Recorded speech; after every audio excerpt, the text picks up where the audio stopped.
మన దగ్గర ఎవరు చూసినా నాకు ఆ కంపెనీలో జాబ్ కావాలి, ఈ కంపెనీలో జాబ్ కావాలి అని చూస్తుంటారు. ఇక్కడ 40% స్టూడెంట్స్ వాళ్ళ యాటిట్యూడ్ ఎట్లా ఉంటుందంటే నేను కంపెనీ పెట్టాలి, నా కింద ఒక 10 మంది వర్క్ చేయాలనే కాన్సెప్ట్ ఉంటారు. అంటే ఎంటర్‌ప్రెన్యూర్ యాటిట్యూడ్ చాలా ఎక్కువ ఉండే స్టేట్స్లలో గుజరాత్ ఒకటి. సో మీ పిల్లలు ఇక్కడ రావటం వల్ల చాలా విషయాల్లో అంటే ఇందాక నేను చెప్పినట్టుగా ఎకడమిక్స్ పరంగా మేము స్ట్రాంగ్ ఉన్నాం, అదేవిధంగా ప్లేస్మెంట్ పరంగా స్ట్రాంగ్ ఉన్నాం.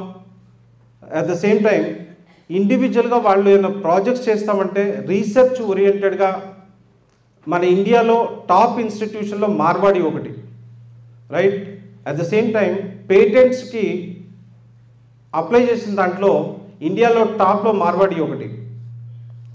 సో ఆ రకంగా ప్రతి ఒక్క కాన్సెప్ట్లో మేము చాలా స్ట్రాంగ్గా ఉంటాం. అట్ ద సేమ్ టైం మీ పిల్లలు రేపు పొద్దున ఒక కంపెనీ పెట్టాలనే యాటిట్యూడ్తో బయటకు వస్తారు ఇక్కడ చదువుకోవటం వల్ల. అట్ ద సేమ్ టైం మీకు తెలిసే ఉంటుంది మార్వాడి యూనివర్సిటీలో 29 స్టేట్ల నుంచి పిల్లలు చదువుతారు.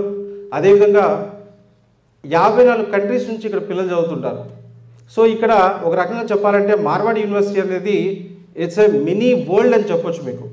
జనరల్గా గుజరాత్ పిల్లలు చూస్తే టెక్నికల్ కోర్సెస్ కాకుండా బిజినెస్ యాటిట్యూడ్ ఎక్కువ ఉంటుంది వాళ్ళకి. సో ఇక్కడ ఇండియాలో చెప్పాలి అంటే టెక్నికల్ ఆస్పెక్ట్లో సౌత్ ఇండియన్స్ ఆర్ సూపర్.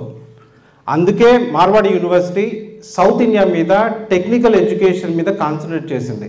ఇక్కడ సాఫ్ట్వేర్ కంపెనీలు బెస్ట్ కంపెనీలు తీసుకొచ్చినా పిల్లలు ఇంట్రెస్ట్ చూపించరు. అదే బిజినెస్ రిలేటెడ్ సెక్టర్స్లో అయితే బోల్డ్ అంత చూపిస్తారు.